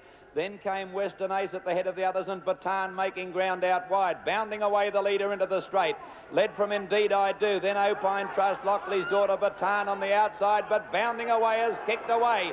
Dittman shot at 2 lengths in front of Lars If. Bataan struggling from Lockley's daughter, but Bounding Away is living up to its name and is going to walk in. Bounding Away wins the Blue Diamond by 4 lengths. After winning the Magic Night Quality at 7-2 on, it was on to the Golden Slipper. But going into the race, Mick Dittman had a few reservations. I think mainly because I'd felt in the last week of the preparation for the slipper, I'd felt she'd just gone off at fraction. I know Magic Night Day, she was just so spot on. And I think she'd just gone over the hill a little bit. You know, and leading into the race, I was always a little bit worried, you know, how the race is going to be run, where she'll be running and so forth. And being such a short price favourite too, there's a lot of tension there. I've never seen Dad so G'd up as the week leading up to the Golden Slipper. He was so tense and so highly strung. He's a highly strung man at the best of times, but he was extremely tense, extremely highly strung. Racing in the slipper. Seaswell on the inside, a little slow Scotch and Dry and Maya Card also dropped back, and Pre-Cattle in the early leader from Bounding Away. Captive on the third, Magic Flute improving, so's Breakfast Creek, Western East. Behind those horses, she was always in a good position. She joined the leaders just after rounding the home turn. You know, I thought the way she'd travelled in the race that she'd ping past them and beat them quickly and easily, but she didn't. She, as I say, I felt she was just going over the hill a bit, and it was from the furlong home she showed a lot of courage to win. 700 to go. Pre-Cattle and 3/4 Breakfast Creek. 2 Bounding Away, a link Magic Flute, Imperial Baron, followed by Western Ace. Captive on Dreams Delight, Just Blooming. Then Seaswell, Headed Star, Baton, Christopher, followed by Scotch and Dry, Hater Prince, and Maya Carter's last. Straightening up in the slipper, Pre-Cattle and Just the leader. Bounding Away on the outside, coming after Pre-Cattle and Imperial Baron trying to get clear. And then Breakfast Creek and Captive on. Pre-Cattle and being taken on by Bounding Away. Imperial Baron behind them, not getting much room, and then Just Blooming. Bounding Away's taken the lead narrowly. It's Bounding Away coming away, and Bounding Away wins it. It was everything. It was a dream come true. Dad's won several Golden Slippers, and he's won many, many other great races in Australia, but this was something very personal, very much to do with the Smith family. I doubt if I've trained a 2-year-old much better, he might have to get back to a horse like, say, Tulloch or something like that, but the other 2-year-olds, I think she could handle them all. After the slipper, she was beaten by Diamond Shower in the AJC sires, but then had her revenge in the Champagne Stakes, beating Maya Card and Diamond Shower. Tommy and I had sort of revised a plan that we'd try and ride her back and a lot quieter in the Champagne and see if we could use her, that quick sprint of hers at the finish of the race. And that's how it worked out. It was the first time she was ridden back in the field. And of course, I let her go topping the rise at Randwick. She just went so quick that she put a gap in them and they couldn't beat her. And here comes Bounding Away. Look at the little filly go. Bounding Away exploded to the lead at the 200 mark. Diamond Shower out wide, running into second place, is coming home hard. Bounding Away is clear with 100 to go, and she's got them well beaten. Bounding Away, the bookies are wrong this time. Bounding Away wins the slipper and the Champagne, and it's a brilliant win. In the spring of '86, she returned to racing with a series of 3 seconds in Sydney and Melbourne before taking out the Flight Stakes at Randwick. Getting to second, here she comes. Bounding Away is cruising up to them on the outside, and Dittman said go as they got to the top of the rise. Bounding Away hit the front, but not by far. Evandale Star is hanging on gamely. Bounding Away and Evandale Star together with 100 left to go. Dittman's got to pull out all stops on Bounding Away, and here comes Diamond Shower. Bounding Away won't give up, though. Her fighting heart will get her there, I think. Yeah, she fell in to win. She then returned to Melbourne for an unplaced run in the 1,000 Guineas at Caulfield. It had been a disappointing spring after the excitement of the autumn. I don't think Tommy always had her right as a 3-year-old. She was off and on a bit, and I think it was probably due to her probably a mental attitude more than anything. She was, you know, she got quite catty as a 3-year-old filly, and you know, some days she was in a great mood. Other days, you know, you sort of couldn't do much with her. So you know, if he had her on, she would do her best. But if she was off, well, you know, you couldn't get her going. 500 to go. She was then given a break in preparation for her 1987 campaign. Her first run back was a 4th to Canny Lass in the William Reid at Moonee Valley. And then, in blinkers for the first time, she raced fiercely in the Australian Guineas for an unplaced run behind Military Plume. We thought it would probably improve her antics, but it virtually went the other way. She didn't want to settle in the race. She jumped out and she wanted to pull hard, even though it was a fast run race. You know, she was doing far too much work in the early part of the race, and it, you know, was impossible for her to go on. But he pulled the blinkers off her straight after that run, and you know, I don't think they mightn't have done her any harm, sort of putting them on the first day, because she seemed to mend her ways, and the next few runs were very good. At her second start back home in Sydney, She lined up in the Group 1 Orlando Classic at Rose Hill. On the turn now, and Captivan led wide out Dancehall Girl on the corner, then Shinakima followed by Deedle on the fence, Just Blooming bounding away behind those, followed by Magic Flute, and Atlantic Mission down the outside is running on strongly. Captivan the leader at the 200 mark from Just Blooming, Atlantic Mission on the outside bounding away behind those. Atlantic Mission and Just Blooming are fighting it out halfway down the straight, bounding away, getting through near the fence. It's bounding away, bursting through on the inside rail. She's coming home the bet, a little bounding, and bounding away, got up to win the Orlando. She then took on the Colts in the Rose Hill Guineas, and at her first try beyond a mile, she was an unlucky second to Ring Joe. Following this, she ran fourth to Meyercard in the AJC Derby. This fitted her for the classic race for fillies, the AJC Oaks. The leader bounding away on the outsiders, cruising up. Dittman had a peep over the left shoulder. Round the World is close handy, and here comes our Starline down the outside, but bounding away, kicked, bounding away, full of running at the 200 mark, clear of Round the World, and our Starline under the whip and struggling now, bounding away as well, clear with 100 to go. She's got the Oaks won. Round the World boxing on strongly, but the champion filly bounding away wins another big one. Bounding away beat Round the World. Our Starline. Bounding Away was the first 2-year-old to be voted Ansett National Horse of the Year. The AJC Oaks was Bounding Away's 9th win from 19 starts, and she finished her career in the winter of '87 with nearly $1.5 million in stake money. Just under $1 million of this was won as a 2-year-old. She was a truly amazing filly. My mother's never liked horse paintings in her home at all. She thinks it's enough to put up with TJ without having to have a horse painting there. But for Dad's birthday that year, Mum and I gave him a portrait of Bounding Away, and I said to my husband, oh, I wonder if Mum would allow it to be hung over their mantelpiece. And sure enough, when we presented it to Dad on his birthday, he straight away said, oh, it's got to hang over the mantelpiece. And Mum said, yes, of course, it's the only horse that should.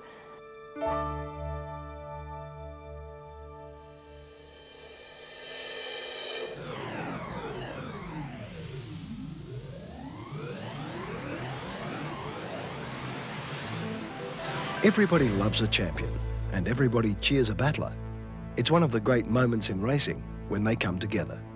A couple of young fellas approached me through a friend of mine that I'd never met the boys before, and said they were looking for a cheap horse. So I told them I knew where there was one they could get for $5,000. I thought you couldn't buy a cheap, a nicer horse for that price in the sale, and I took them up to have a look at him, and they liked him. I don't think they knew really a lot about him, but they liked the horse, and they said if I thought, well, he was the type of horse they were looking for. You know, I said he's a speed-bred horse, and he was a big, strong horse with a lot of length, and he seemed to have a very good temperament.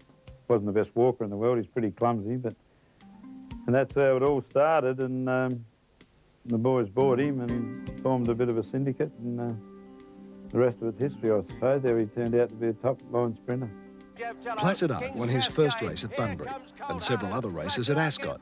But the big moment came when it was decided to take him to the east. Placid Ark's burst clear, leads about 3 lengths from Rancho Ruler, and between ourselves on the inside, the Canny Lass starting to rattle home from Lord Mornington, and it's Special from Let Me Tell and Colpack the outside. Placid Ark in front of Special and Rancho Ruler. It's Placid Ark from Special, and Placid Ark has won it. Special second. In the flying West Australian, Placid Ark by 4 lengths. Special is second, 3 lengths to Rubiton, Zip Home, Colpack. Further back then came Ashes Star, but Placid Ark well clear with 100 to go. Special trying hard. Oh, he's a real machine, this fellow. Placid Ark's going to canter in, wins by 3 lengths. Special second, Rubiton third. Campaign the Newmarket Handicap, the third leg of the Triple Crown. It had never been done before. Could Placid Ark do it? It's Placid Ark on the outside from Let Me Tell, and they seem to be the leaders on the inside. It's Rubiton, Caledonian Boy, and also there is Canny Lass running on with Princely Heart. Placid Ark in front on the outside, Rubiton the inside, Princely Heart. It's Placid Ark, Princely Heart, and Placid Ark's won it. Placid Ark's won the big treble. The best thrill I've ever had in racing, because everybody said it couldn't be done. I asked the bookmaker one day what price he'd be for the treble, and he laughed at me. For his next start, he travelled to Sydney for the Canterbury Stakes. He come out on the Saturday and he breezed her in Canterbury. He equalled the race record that Manicato held, and I got no doubts in my mind he could have took half a second off it. It was a very soft win, and he made horses like Campaign King and Canny Lass, Courier Bay, and those horses He just made him look second rate. And Blazing Keel is going after Placid Ark. Squawks gives him a liven up with the whip. Placid Ark again scooted away, put 3 lengths on Blazing Keel. Campaign King is running on well, but Placid Ark is going to add the Canterbury Stakes to his amazing record. And the WA 3-year-old Placid Ark does it again. His last run of his 3-year-old campaign was in the AJC Galaxy Stakes, when he finished a close second to Princely Heart. He returned to racing in the spring of '87 in the Rupert Steele Stakes at Caulfield. He didn't feel like a fast horse. He was a big, strong horse, and he used to gallop without any drama sort of thing. He was just an easy-going horse. But you'd look at the horses beside you if ever there was any there, and they'd be going flat out and going backwards. Inside the 400, and Clements hasn't moved on Placid Ark yet. It's Gouchy hard at work at Christmas Tree on the outside, about 1.5 lengths then to Special, and then Starge Quillo is struggling. Placid Ark, Clements about to go for him, and he's put a gap in them. As soon as Clements moved, Placid Ark went zoom and raced away from Christmas Tree and Special, and he is extra good. In front of Confucius. In the Moya Stakes at Moonee Valley, Placid Ark easily broke the race record and might have created a new track record had Brendan Clements let him go. It was a tremendous exhibition of power sprinting. Clements still got a hold on Placid Ark, but he's given him a bit more rain. He's drew 2 in front with 400 to go. Colpack's got up to Prince Anton. The West Australians are all there. They're going to run the trifecta, I think, and then Cara's Magic. But Placid Ark, Clements still got a hold on it. 3 in front into the straight. Now 4, now 5. Colpack's battling on for second, and then Prince Anton. But Placid Ark down to the line. Can he break the record? He goes to the line. Placid Ark's won it by 5. Placid Ark was in blistering form during the spring of '87. In the Wait for Age Linlithgow Stakes, it was yet another record for the best from the West. And the champ from the West, Placid Ark, straightens up comfortably in front, leads about 2 lengths here over Prince Anton under the whip, 2 1/4 lengths away, Groucho from Special, and then Society Bay and Skyfaloo struggling, 300 metres to go, and Dawkins starting to get to work on Placid Ark. He shows the way by a couple of lengths over Prince Anton. Groucho running on from Special. It's Placid Ark clear in the closing part. Groucho trying very hard, but Placid Ark's too good. He wins again, the champion from the West. The old-timer. Following his undefeated spring campaign in Melbourne, Placid Ark returned to the West for the Winterbottom Stakes. 300 to go, and Placid Ark leads into the straight. He's got his ears pricked as he swung into the straight. 1.5 lengths, Baraka, another Roman. They're nicely clear from Heron Bridge, followed by Savile Row and Aussie Pack. It's in front, Placid Ark at the 200. Clements has pulled the whip out. Baraka fighting on another Roman, going for the inside run. But Placid Ark, he's a champion. He's pulling out every stop. He's going to win it, and he won by a length from Baraka. Kick away, got through for third. After being sidelined for 8 months with leg problems, Placid Ark returned to racing in July '88 in a 1,000-metre race at Belmont Park in Perth.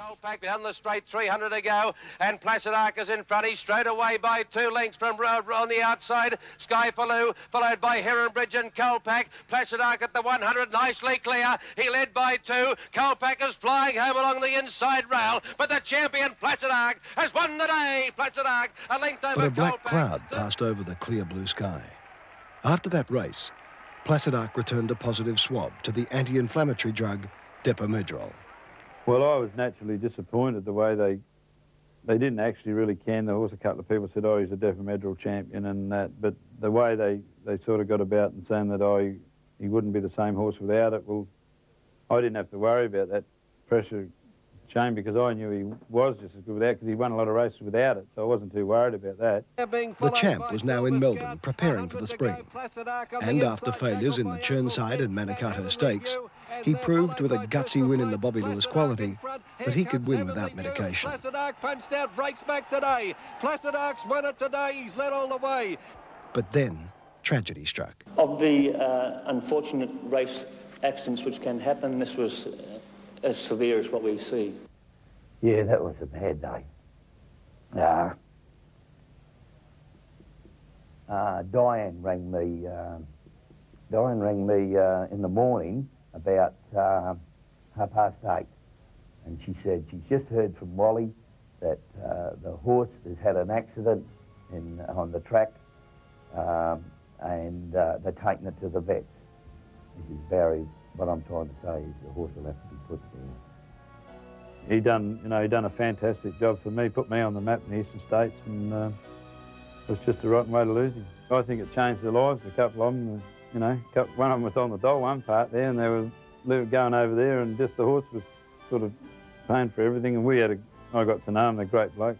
You know, they just really appreciate everything we did with him, and you know, I think they would have been happy to win 1 or 2 races around the country in the first place. It was just a freak thing that happened, and the horse just kept getting better as he got older, and it proved, you know, what a great champion he was when they did the autopsy on him, and he had a 6-kilo heart too, you know, like it's the second biggest heart they've ever seen.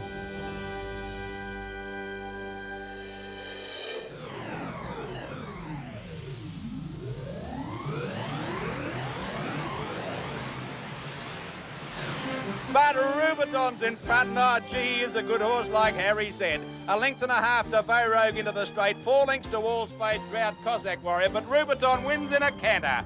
Goes to the line to score by 2 lengths to Vogue. 5 lengths away third, Allspade. An honest galloper from Drought. As they often say, horse people are mad, but you can see why. Written by H. White to give him his 5th victory in the Fern. 20 years ago he won on Volition, then he scored on Rubiton, the 4th musketeer. The other 3? Barnes the trainer, Bayliss the owner, and White the jockey. Together, the quartet took on the world and won. Best to be able to pick a horse, David Bayliss, the owner, made the first move. But, I went through the catalogue, and the Abcos catalogue, and picked 5 that I liked on breeding, with the updating in mind. 3 twig moss and 2 century yearlings. Then I gave Pat Barnes the lot numbers of those 5 and said, well, you know, you grade them on appearance. He dismissed 3. And we were left with a century and a twig moss. The century, he simply marked Derby colt, love him. Well, bidding went very quickly through to 40,000, which was our limit. But then with a pause in the bidding, we put in 45 and just kept our fingers crossed. I recall he had a trial, and he won a trial very impressively. And we just brought him along quietly with, you know, training and a couple of gallops, and he showed always that he had ability. And he went into a race against Military Plume first up, and we really did think that he'd win, but it poured overnight, and he didn't. The owner was going to have a big bet on it, but the rain put him off because we didn't know how he'd handle that sort of ground. And it was a bog track. I think they run 6 furlongs in 1:21. And he won. He beat Military Plume by a couple of lengths. Rubiton contested a number of races before he became associated with the 4th musketeer, Harry White. And without detracting in any way from his previous rider David Tootle or his early career, it's safe to say that when the quartet was finally assembled, it provided a daunting and dazzling display. David was having strife, you know, managing him on the track. He was pulling very hard. And the circumstances surrounding the change of rider, well, we prayed, walking him at the track one morning, and the owner overheard Harry White say to Darcy Christie, "Isn't that a magnificent horse?" as he walked past. And the owner was fairly impressed by Harry's comment. And I think at that stage he thought, well, H. White thinks so much of his appearance. You know, he was quite happy to contact him, see if he'd be interested. I was admiring him with, as you say, with Darcy Christie about his ability and the look of the horse, and David Bayliss must have been there and heard that I was a bit wrapped on the horse, and then the horse had to run at Sandown, ran 3rd in the race, pulled very hard, and it was after that that they decided then that they changed, David Bayliss would change the rider, and just out of the blue he just gave me a phone call, and I asked if I would like to ride the horse, and in the Oakley Plate, and I jumped at it, the chance to. Trying hard. Oh, he's a real machine, this fellow. Placid Ark's going to canter in. Wins by 3 lengths. Special second, Rubiton third. And Harry said then after that race, the way the race is run doesn't suit him. He'd be better suited over more ground. And he said he thought a race like the Futurity Stakes was ideal, because at the time we'd only intended to run him from the Oakley Plate into the Newmarket. But after what Harry said, we changed our mind and run him in the Futurity. With about 200 to go, Rubiton's doing well. A half length in front and kicking away from Campaign King. King Phoenix the danger. Then Playful Princess. Rubiton clear. King Phoenix trying to peg him back, but Rubiton's holding him safely. And Rubiton wins well. A length and a half. King Phoenix. Playful Princess third. He led in the Futurity, but still won. I was able to sort of, you know, communicate with the horse. Even though I was in front on him, I did have that affinity with the horse that I was able to communicate with him and relax him, and this was proven later where in longer races where they all said he'd pull. I used to have him out the back of the race and he'd just go to sleep for me. There they are, mates together. The beginning of a long friendship and understanding.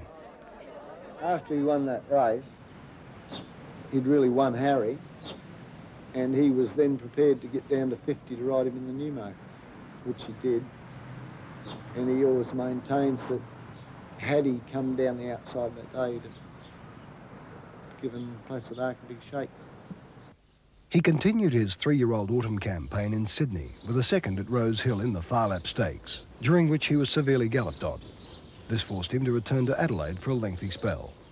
It didn't appear too serious at the time, and the wound healed, but there must have been, you know, deep-seated injury, deep-seated problem, because it become infected and blew up.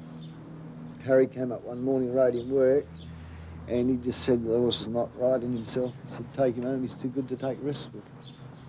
So we did that immediately. He returned to Melbourne to begin his spring campaign of 1987 and surprised everyone with this paralysing burst of speed. Duke and Rubiton with a dash. Then Society Bay, Lockley's Tradition. Ever Ready's dropping out of it. On the corner, Rubiton went to the lead out wide from Special. Wider, Dazzling Duke. Broad Reaches struggling. Ever Ready's going backwards on the corner. Into the straight now, and Rubiton shot about 3 lengths in front of Dazzling Duke, followed by Special, Broad Reach. Then Princely Heart wide, but this is walked in Rubiton. It's 4 or 5 in front. It's going to win by 5 lengths. Dazzling Duke second, Caledonian Boy running on with Princely Heart, battle for third. So, the die was cast for the horse who was to dominate weight for age racing during that memorable spring. And our whole mission was to get the horse to relax, which we never ever really did on the track. He was always too uptight here. And I knew the Memsie Stakes was the turning point, really. There was no speed on, there was about 7 runners. Society Bay led in the field and went very slow. Took them 1:28 to run the 1400 metres that day. Society Bay then ran the last 3 furlongs of that race, sprinted in 34 seconds. He had to be a champion to beat her, and he did. And the sprint's on in the straight, 350 out, and he's got a break on the leader, Society Bay. 2 or 3 in front of Rubiton and Broad Reach, and they're clear then of Cossack Warrior. Society Bay the leader. Now Rubiton is knuckling down to the task. Society Bay in front with 100 to go. Rubiton got on terms, took the lead, and he's too good, Rubiton. He's coming away from Society Bay. Now a performance that was probably his most devastating. In the Underwood Stakes, he was really special. On the rails, Rubiton about to come 4 wide around them. He's off on it now, and Tidal Light's trying to get through in the centre. On the corner, Dazzling Duke, Field Dancer. Rubiton's gone so quickly that it's run past Military Plume and has joined the leaders. Military Plume got cut off, and Rubiton swept to the lead at the top of the straight. He's raced 2 lengths in front. In second placing now, Field Dancer. Military Plume struck. Then Fair Sir, Tidal Light, but Rubiton's a mile in front. He's 4 in front with 200. Fair Sir's gone into second placing, but Rubiton canters in by 3 lengths to Fair Sir. He was now the undisputed star of the 1987 spring, and the pressure was really on. The Caulfield Stakes was next, but sometimes something just has to give. Well, he got away with me on the Friday morning here, and he was clocked around 6 and 18 on the sand track here. He was the strongest horse I ever had anything to do with. He had so much power. He was a horse that A lot of horses you could get hold of them, rein them up and get a short hold of them on the track here, and you will beat them, they'll give in. But he had such a will that he never ever gave in. You couldn't beat him with force. When he came off the track, I was just turned around and walked away. I was so disgusted to see him going the way he was going. When he came off the track, I think Harry could sense that I wasn't happy, and the strapper went out to lead him in, and when he brought him back to me, I said, Harry, you didn't need that. And Harry said, won't hurt him, Pat, won't hurt him. And I said, he's not a bloody engine. He said, yes, he is. He said, he is an engine, this horse, he said. Rubiton's not responding too well. Drought's run to him, in fact. Fair Sir in front of Drought the outside. Rubiton's gone. Drought coming at Fair Sir near the line, and Drought's got up. So now they had a problem. How to bring a horse back to win the championship of Australasian racing, the Cox Plate, in just 2 weeks. Long-time friend George Hanlon provided the solution. Rubiton needed a break from the hurly-burly of city training tracks. 2 weeks in the country might just help rejuvenate the champion. To be quite frank, on Cox Plate Day, I had a feeling of calmness because I felt that I'd done all I could for him down at the property at Leopold. And, you know, it's a big race coming up. You've done all you can do. That was that. Never seen a Cox Plate like this, spread out at the 800. Bow Rogue 6 lengths clear from Tidal Light. 8 lengths Marwong. Poetic Prince off the fence has gone up 4th. Bozam a length and a half away from Fair Sir Carpstad. Rubiton's travelling well. Then Midnight Fever, High Regard, Campaign King and Drought. With 600 to go, Bow Rogue 4 lengths to Marwong. Tidal Light I think's gone. Then Poetic Prince, Bozam. Here's Midnight Fever letting go the filly. Rubiton trying to get out, and then follows Carpstad, and Drought's broken down. 400 out, and the leader still Bow Rogue, a length to Marwong. Our Poetic Prince is travelling beautifully the outside, and Rubiton's getting out. Our Poetic Prince has claimed the leaders on the turn. Rubiton and Fair Sir out after it. It's Our Poetic Prince in front. Rubiton stumbled, bumped into Fair Sir. Our Poetic Prince a length in front. Rubiton gets balanced, races up on the outside. Rubiton's hit the front, and Rubiton's won the Cox Plate. About a neck to Our Poetic Prince, a length to Fair Sir. Despite the weight of public opinion against his decision, Pat Barnes elected to line Rubiton up in the Weight for Age McKinnon Stakes on Derby Day. And the leader is King of Brooklyn, 2 lengths to Rubiton, a length and a half Military Plume and Drought to the outside from Balciano. King of Brooklyn clear. Harry's hard at work on Rubiton. He's not responding too well. Military Plume and Drought sticking with him. It's King of Brooklyn in front. Rubiton's getting to him now. Then came Military Plume and Drought. Rubiton's got to King of Brooklyn. He's taken the lead with 100 to go. He's in front. Military Plume's grabbing him. King of Brooklyn's coming again. It's a race. Rubiton and those in front, and one. Little did we know that we would be robbed of the opportunity to see Rubiton's greatness develop further in the autumn of '88. He returned to Adelaide after the McKinnon, and midway through his next preparation, tragedy struck. Went to feed him at lunchtime one day, and he had a tendon, a bow tendon.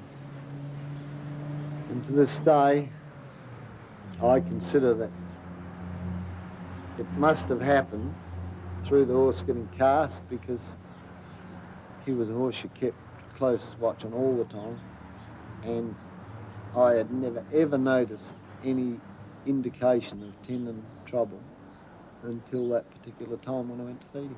Well, I'll never forget him, and I'm building a new home up at the farm, and it's going to have a nameplate over it called Rubiton, so I'll never forget him. He moved me to write a poem about him one time, and it goes like this. When he walked into the stable, striding bold with equine grace, one couldn't help but feel he'd put a smile upon your face, for he was something special. He proved as he progressed what a champion he really was, to meet and beat the best. At sprint or any distance, he'd take them in his stride. With Harry sitting quietly, he'd fill your heart with pride. His racing days are over. A sadness grips my heart. There'll never be another, and our time has come to part. My memories will linger of the day when he arrived and the many thrills he gave me as game-heartedly he strived. He'll stamp his stock with will to win, I quote, convinced of that. The Rubiton was, after all, a true aristocrat.